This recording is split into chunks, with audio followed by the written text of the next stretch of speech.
Hello guys, स्वागत है आपका सिटीजन सी चैनल पर। और जॉयराइड सीरीज में आज आप देखने वाले हो आखिरी पार्ट जॉयराइड 3 रोड किल, जिसके राइटर डायरेक्टर हैं डिक्लान ओब्रायन, जो कि रॉन्ग टर्न 3, 4 और 5 के डायरेक्टर थे और पिछले साल ही इनकी डेथ हो गई थी। ये मूवी आई थी 2014 में, यानी कि सेकंड पार्ट के 6 साल बाद। इसमें आप फाइनली रस्टी नेल को देख पाओगे और साथ में देखोगे उसकी एक नई रोड ट्रिप। तो ज्यादा देर ना करते हुए जल्दी से स्टोरी स्टार्ट करते हैं।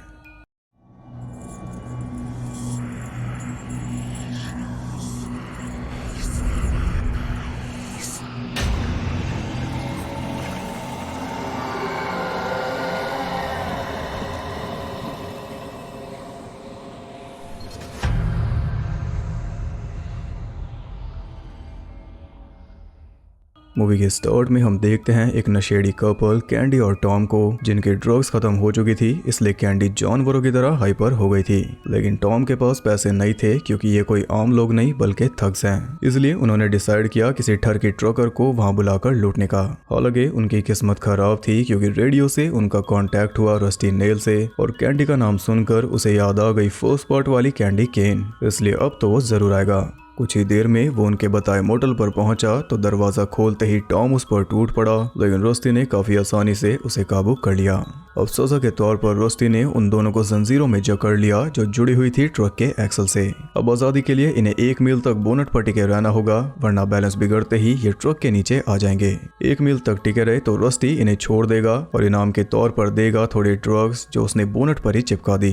अपनी वही पुरानी चाल इसने चल दी। अब उन दोनों को 1 मील तक ट्रक पे टिके तो रहना ही है, लेकिन साथ में अपने मन को भी काबू करना है जो भागेगा ड्रग्स की तरफ। और हम जानते हैं कि रस्टी इन्हें कोई ड्रग्स नहीं देने वाला, यह है उसकी झूठी उम्मीद। खैर पहले तो सब ठीक लग रहा था, लेकिन जैसे ट्रक चला तो उन्हें भी पता चला कि यह काम कितना मुश्किल है। ऊपर से रस्टी फुल स्पीड में ट्रक भगाने लगा। डर के मारे अचानक कैंडी का हाथ छूट गया, जिससे टॉम की आस भी टूट गई, लेकिन किसी तरह संभल कर वो फिर से ऊपर आ गई और दोनों बच गए। रस्टी स्पीड बढ़ाए जा रहा था, लेकिन रोते बिलखते उन दोनों ने दूरी तय कर ली।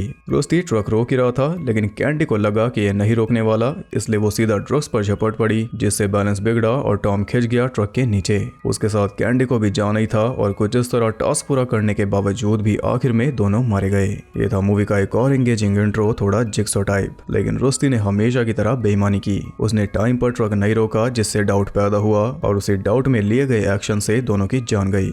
इसके बाद हम देखते हैं 2 रेस कार ड्राइवर्स जॉर्डन और ऑस्टिन को, जिनके ग्रुप में है जॉर्डन की गर्लफ्रेंड और manager jewel, mechanic Mickey, Alisa और बॉबी। उन्हें एक रेस के लिए कनाडा पहुंचना था, इसलिए अपनी वेबसाइट पर फोटो अपलोड करके वो निकल पड़े अपनी रेसिंग कार को ट्रेलर पर लोड करके। और कांटेक्ट के लिए वो यूज कर रहे थे रेडियो। उधर पुलिस क्राइम सीन पर पहुंचकर पूरी घटना को जानवरों का काम बताकर एक्सीडेंट घोषित करने लगी, क्योंकि ऐसी लगातार घटनाओं की वजह से पहले ये रोड बदनाम है स्लॉटर एली के नाम से। लेकिन निशानों से लाशों का घिसटना एकदम क्लियर था, इसलिए डेप्यूटी विलियम्स के पूछने पर चीफ जेंकिंस ने उसे छानबीन की परमिशन दे दी, लेकिन बिना पैनिक फैलाए। इधर वो सभी रुकते हैं एक ट्रक स्टॉप पर, जहां पिछले पार्ट में वो चारों भी रुके थे, और ये हमें पता चला वहां की बूढ़ी वेटरेस को देखकर। ऑस्टिन ने मैप से एक शॉर्टकट रास्ता ढूंढ लिया, जिसका नाम था रूट नंबर 17, यानी कि स्लॉटर एली, रस्टी नेल का एरिया। उस रोड पर पुलिस भी नहीं होती, इसलिए ये अपनी रेस कार को भी टेस्ट कर पाएंगे। पर वो रास्ता जीपीएस पर भी नहीं था, इसलिए क्या पता वो बंद हो, लेकिन अगर खुला हुआ तो इनका एक दिन बच जाएगा। इसलिए उन्होंने एक ट्रकर से उसके बारे में पूछा, तो उसने सीधा ही बोल दिया कि रोड तो ओपन है, लेकिन भूल कर भी उस पे मत जाना, क्योंकि अमेरिका में सबसे ज्यादा लोग मरते हैं या गायब होते हैं उस रोड पर, इसलिए उसका नाम है स्लॉटर एली। वो बताता है कि उस रास्ते पर एक ट्रकर घूमता है जो नई शिकार ढूंढता रहता है। वो और भी राज खोलता, लेकिन तभी चीफ जेंकिंस ने वहां पर आकर उसकी बातों को झुठलाते हुए उसे पागल कह दिया, और इससे उसकी बोली हर एक बात मजाक बन गई, इसलिए वो भी कन्विंस हो गए। मिकी और बॉबी को आगे भेजकर बाकी चारों रेस कार में चढ़कर फिर से पीछे जाने लगे कार की स्पीड को टेस्ट करने, और तभी रास्ते में उन्होंने पास किया रस्टी नेल के ट्रक को। थोड़ा आगे जाकर ऑस्टिन ने कार मोड़ ली, और वापस आते वक्त उसने एकदम से रस्टी के ट्रक को ओवरटेक कर लिया, जिससे उसका बैलेंस बिगड़ा और कोई बड़ा हादसा भी हो सकता था, लेकिन रस्टी ने ट्रक संभाल लिया। लेकिन ये इसे नहीं करना था, अब ये सीखेंगे सबक। रस्टी फुल स्पीड में उनके पीछे लग गया, पर उनकी कार हद से ज्यादा तेज थी। लेकिन जॉर्डन ने बीच में रुककर ऑस्टिन से ड्राइविंग ले ली। फिर मिकी तक पहुंचकर वो स्लो हो गया और इसी बीच रस्टी ने कैचअप कर लिया और अब इनका कैचअप वो बनाएगा। जो ऑस्टिन ने उसके साथ किया था वही उसने कर दिया इनके साथ, और अब वो इन्हें जगह नहीं दे रहा आगे जाने की। ये बात लग गई उनके दिल पर, क्योंकि ऐसा रेसर होने का क्या फायदा जब एक नॉर्मल ट्रकर आपको पछाड़ दे। इसलिए टैक्टिक्स लगाकर जॉर्डन तो आगे निकल गया, लेकिन मिकी आगे निकलने लगा तो रस्टी ने उसे ठोक कर उनकी ट्रॉली अलग कर दी, जिससे उसका बैलेंस बिगड़ गया और सारी फ्यूल सप्लाई भी गई। अब जाकर वो समझे कि ये ट्रकर कोई मजाक नहीं कर रहा, ये इनकी गाड़ी को ठोकेगा। वो रेस कार के एकदम करीब आ चुका था कि तभी सामने से एक कार आ गई, जिसकी वजह से ये दोनों गाड़ियां तो बचकर निकल गई, लेकिन बहुत ज्यादा स्पीड होने की वजह से रस्टी फंस गया। उसके ट्रक का बैलेंस इतना ज्यादा बिगड़ा कि वो क्रैश हो ही जाता, लेकिन किसी तरह उसने संभाल लिया। हालांकि ट्रक की हालत हो चुकी थी खराब और रस्टी इसका बदला लेगा। ज्वेल ये सब पुलिस में रिपोर्ट करना चाहती थी, लेकिन किसी ने उसकी बात नहीं मानी, क्योंकि बेकार में टाइम वेस्ट कौन करे। लेकिन यही इन्हें भारी पड़ेगा, क्योंकि रस्टी ने ट्रक में एक कैमरा लगा रखा है, जिसके थ्रू उसने जॉर्डन की कार की नंबर प्लेट देख ली और फिर उसी से निकाल लिया उसका पूरा बायोडेटा। उनकी वेबसाइट से रस्टी को उन सब के बारे में पता चल गया और वो कहाँ जा रहे हैं ये भी।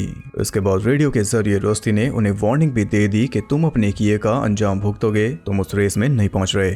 इस बात से ज्वेल के साथ ही मिकी भी घबरा गया, लेकिन जॉर्डन के कहने पर वो ड्राइव करते रहे और ऐसे रात तक पहुंच गए एक गैस स्टेशन पर। उन सभी को यही डर था कि रस्टी पुलिस कंप्लेन कर देगा। पुलिस से बचने के लिए जॉर्डन ने जल्दी से कनाडा बॉर्डर पहुंचने की सलाह दी, जिससे ज्वेल भड़क गई, क्योंकि जॉर्डन गलत फैसले ले रहा है। वो ऑस्टिन के साथ मामला रिपोर्ट करने टाउन की तरफ जाने लगी और जॉर्डन बाकियों के साथ रेस के लिए निकल गया, क्योंकि रेस से बढ़कर इसके लिए कुछ भी नहीं, और इससे बड़ी गलती और क्या होगी।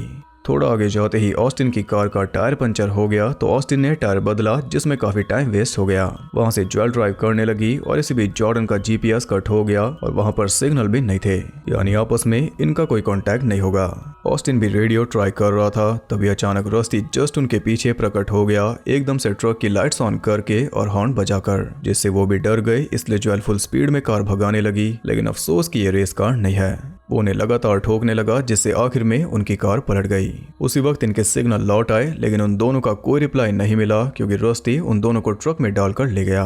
इससे परेशान होकर चारों ने डिसाइड किया कि अगर 15 मिनट में उनका रिप्लाई नहीं आया तो हम गाड़ी घुमा लेंगे, लेकिन तब तक काफी देर हो जाएगी, क्योंकि एक सुनसान जगह पर रुककर रस्टी ने एक एक करके ऑस्टिन के दोनों हाथों को इंजन फैन में डालकर कुतर दिया। फिर आखिर में उसके चेहरे को फैन में देकर बड़ी बेरहमी से उसकी जान ले ली। यहाँ पर हम रस्टी को थोड़ा देख पाए, और इस बार रस्टी का रोल किया है केन केर्जिंगर ने, जो कि फ्रेडी वर्सेस जेसन में जेसन थे और रॉन्ग टर्न 2 में पाम म्यूटेंट। यह आदमी पहले से स्लैशर लेजेंड है। ज्वेल को अपने अड्डे पर लाकर उसने जॉर्डन से कांटेक्ट करके उसे बताया कि तुम्हारे दोस्त मेरे पास हैं, और इसका सबूत भी दिया। उसने बोला कि 1 घंटे के अंदर अपनी रेस कार लाकर मुझे दे दो और अपने दोस्तों को ले जाओ। इसके लिए जॉर्डन एक झटके में तैयार हो गया, लेकिन हम जानते हैं कि उसे कोई कार नहीं चाहिए, ना ही वो इनके दोस्तों को छोड़ेगा, क्योंकि एक दोस्त को तो उसने मार भी दिया।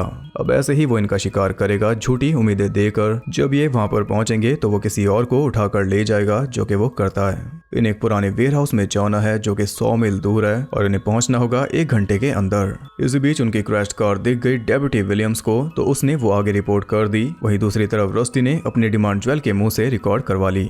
जॉर्डन को रस्टी पर भरोसा नहीं था, इसलिए उन्होंने प्लान किया कि दोनों को छुड़ाने के बाद ये पुलिस कंप्लेंट करेंगे, जबकि यही तो ज्वेल बोल रही थी। काफी देर बाद इन्हें समझ आया। खैर, उसकी बताई जगह पर वो टाइम रहते पहुंच गए, लेकिन ये सीधा ही उसके पास नहीं जाएंगे। अलीसा को कार की रखवाली के लिए छोड़कर जॉर्डन अंदर जाने लगा, और बाकी दोनों भी साइड्स में छुपकर चल रहे थे रस्टी पर अटैक करने के लिए। रेडियो के थ्रू रस्टी के अंदर बुलाने पर जॉर्डन ने पहले अपने फ्रेंड से बात करने की डिमांड की, तो बदले में उसने भेजी ज्वेल की वीडियो, और इससे आप इसकी स्मार्टनेस का अंदाजा लगा लो, ये इसने पहले से रिकॉर्ड कर रखी है। वीडियो देखते ही जॉर्डन उसके ट्रक तक पहुंच गया और उसके पैरेलल बॉबी भी, लेकिन तभी रस्टी ने उसे नॉक कर दिया और इन्हें लग रहा था कि गेम ये खेल रहे हैं। आपको बता दूं कि अगर बॉबी इसका शिकार ना बनता तब भी ये बड़ी आसानी से अलीसा को उठा लेता, जिसे ये अकेला छोड़कर आ गए थे। खैर, रिप्लाई ना मिलने की वजह से जॉर्डन चिल्लाने लगा, तभी अलीसा भी अंदर आ गई, जिसे रस्टी समझकर मिकी मार देता, लेकिन वो बच गई। हालांकि जॉर्डन मुसीबत में है, क्योंकि ट्रक चालू करके रस्टी उसके पीछे लग गया। जान बचाने के लिए वो साइड में कूद गया, तो रस्टी ट्रक लेकर निकल गया और साथ में बॉबी को, इसलिए ये तीनों भी जल्दी से कार में बैठकर निकल गए। इसी बीच वहां से गुजर रहे डेप्यूटी विलियम्स ने उसके बेकाबू ट्रक को देखकर गाड़ी घुमाई तो वो रुक गया और ट्रेलर से खून बाहर आ रहा था, इसलिए विलियम्स ने उसे नीचे उतार कर हथकड़ी पहना दी। खून के बारे में पूछने पर वो कहता है कि अंदर मीट है, लेकिन चेक करते ही बॉक्स में से निकली किसी की सर कटी लाश, जिससे डेप्यूटी के साथ ड्राइवर भी घबरा गया क्योंकि वो रस्टी नहीं है। वो एक नॉर्मल ड्राइवर है जिसे किसी और ड्राइवर ने रेडियो के जरिए बुलाया था मिड शिफ्टिंग में हेल्प करने के लिए, जो कि रस्टी था। अपना ट्रेलर उसने ट्रकर को दे दिया पुलिस का ध्यान भटकाने के लिए, लेकिन विलियम्स को उस पर भरोसा नहीं। इधर इन तीनों को रास्ते में मिल गया चीफ जेंकिंस। उसे पूरा मामला समझाकर वो रस्टी को ढूंढने जा ही रहे थे, लेकिन उल्टा रस्टी ने उन्हें ढूंढ लिया। वो अचानक फुल स्पीड में आया और कार समेत चीफ जेंकिंस के चीथड़े उड़ाते हुए पूरे स्वैग में निकल गया। ये तो इसे हर बार करना ही है। इधर काफी ट्राई करने के बावजूद जेंकिंस का रिप्लाई नहीं मिलने पर विलियम्स ने हेडक्वार्टर्स को बोला सर्च ऑपरेशन चलाने को। उधर रस्टी ट्रक रोककर बॉबी को टॉर्चर कर रहा था और उसकी चीखें वो सुना रहा था इन तीनों को। रस्टी ने उसे टायर्स की चेन में जकड़ा हुआ था और मोटर की मदद से वो उसे टाइट करता जा रहा था, जिससे चेन्स बॉबी के अंदर और ज्यादा धंस रही थी। वो बुरी तरह चीखते हुए अपने दोस्तों से हेल्प मांग रहा था, जिससे इनकी आत्मा छलनी हो गई क्योंकि ये कुछ भी नहीं कर सकते। कुछ ही सेकंड्स के अंदर चेन्स ने उसकी बॉडी को पूरी तरह क्रश कर दिया और ये देखकर ज्वेल भी खौफ में आ चुकी थी। सबसे परेशान होकर मिकी ने पुलिस को कॉल लगा दी और इसी बीच रस्टी ने जॉर्डन को एक और ऑफर दिया ज्वेल को आजाद कराने का। इसे एक जंकयार्ड पर पहुंचकर खुद को रस्टी के हवाले करना होगा, यानी खुद के बदले ज्वेल, जिसके लिए वो मान गया। पुलिस मिकी से उनकी लोकेशन पूछ रही थी जो उन्हें पता नहीं, इसलिए जॉर्डन ने कॉल कर दी। मिकी को पुलिस के पास जाना था, इसलिए वो तो कार से उतर गया और वो चाहता था कि एलिसा भी उसके साथ चले, लेकिन वो नहीं मानी। वो अपने दोस्तों को छोड़कर नहीं जाएगी, इसलिए मिकी अकेला ही चल दिया और वो दोनों भी अपने रास्ते निकल पड़े। कुछ देर बाद एक ट्रक उसके सामने से गुजरा जो उसके रोकने पर भी नहीं रुका। निराश होकर वो चलता जा रहा था कि तभी रस्टी ने उसे भी उठा लिया। उधर छानबीन करते हुए विलियम्स जेंकिंस तक पहुंच गया, जिसकी बॉडी पूरी तरह झुलस चुकी थी। उधर रस्टी ने मिकी का सर जैक में फंसा दिया क्योंकि इसका दिमाग को ज्यादा ही दौड़ता है। फिर जैक पुश करके उसकी खोपड़ी तोड़ दी। फिर पेट्रोल छिड़क कर उसकी बॉडी को आग के हवाले करके वो अपना ट्रक लेकर निकल गया, ट्रेलर वहीं पर छोड़कर, क्योंकि उसमें और भी लाशें मौजूद थी। इसी बीच पुलिस को एक और लड़की की बॉडी रिपोर्ट हुई, वो भी आधी, और एक के बाद एक इतने झटकों से तो वो भी परेशान हो गए। फाइनली रस्टी के अड्डे पर पहुंचकर जॉर्डन ने काफी रिक्वेस्ट करके अलीसा को वापस भेज दिया मिकी की हेल्प करने के लिए। रेडियो पर रस्टी का कोई रिप्लाई ना मिलने पर जॉर्डन पागलों की तरह उसे ढूंढने लगा, लेकिन तभी अचानक ज्वेल की चीखें सुनकर वो उस तरफ भागा तो हाथ में हथियार लिए रस्टी उसके सामने आ गया। इस पूरी फ्रेंचाइज में हमें फर्स्ट टाइम इसका आमने सामने का फेस ऑफ देखने को मिल रहा है। रस्टी ने ज्वेल को ऊपर कार में लटका रखा था, जिसे उसने डाल दिया क्रशर में। अब रस्टी को हरा कर ही ये उसे बचा सकता है, इसलिए वो रस्टी पर टूट पड़ा, लेकिन रस्टी ने एक ही झटके में उसे धो दिया। उसे थोड़ी भी हवा आने नहीं दी, यहाँ तक के पीट पीट कर उसे खून की उल्टी तक करवा दी, लेकिन ज्वेल की चीखों ने उसे रुकने नहीं दिया। कार क्रश होती जा रही थी, इसलिए जॉर्डन अपनी पूरी ताकत से बार बार उठ रहा था और उसी चक्कर में रस्टी ने उसके मुंह का नक्शा बिगाड़ दिया। आखिर में वो अपने हथियार से उसकी गर्दन उड़ाने वाला था, लेकिन तभी अलीसा ने फुल स्पीड में उसे उड़ा दिया, जिससे जॉर्डन की जान बच गई।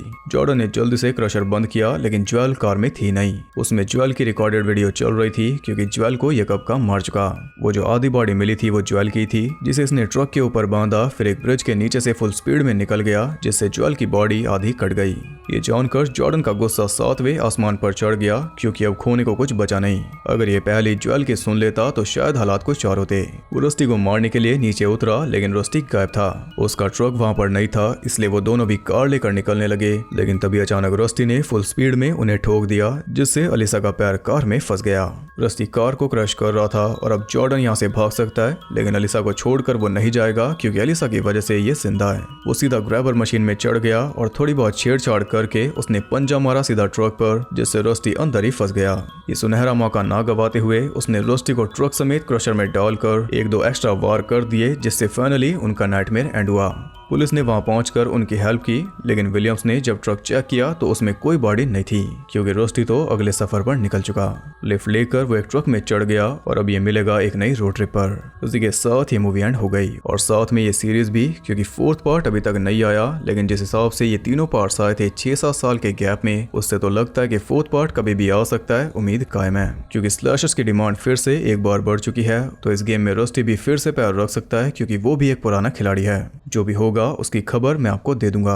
अब रस्टी नेल के बारे में आप सब कुछ जान चुके हो, उसका क्या तरीका है, कैसे वो ऑपरेट करता है और कैसे वो ट्रिगर होता है। अब एक और हॉरर आइकन ऐड हो चुका है आपकी लिस्ट में, मिक टेलर और जिक्सॉ का कॉम्बिनेशन। लेकिन इस फ्रेंचाइज के साथ एक कर्स भी है, एक बड़ी ही डरावनी सिमिलरिटी है तीनों पार्ट्स में। तीनों ही मूवीज में से एक ना एक मेन मेंबर अब जिंदा नहीं है। फर्स्ट पार्ट में से पॉल वॉकर, सेकंड पार्ट में से निकी एकॉक्स और थर्ड पार्ट में से डेक्लान ओब्रायन। तो ये जस्ट एक क्रीपी सी सिमिलरिटी है जो मैं आपको ऐसे ही बता रहा हूँ। मैंने आपको ये भी बताया था कि ऑस्ट्रेलिया और यूके में इसका नाम बदल कर रखा गया था रोडकिल, जो कि इस पार्ट का सबटाइटल है जॉयराइड 3 रोडकिल। तो यानी कि ऑस्ट्रेलिया और यूके में इस मूवी का नाम था रोडकिल 3 रोडकिल।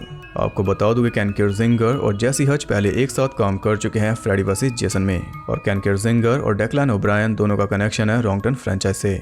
इस मूवी का बजट था $2 मिलियन और ये भी सीधा डीवीडी पर आई थी, लेकिन इसने ज्यादा पैसे नहीं कमाए। फ्रेंचाइज की एक समरी दूं तो ये सबसे बेकार फिल्म है इस फ्रेंचाइज की।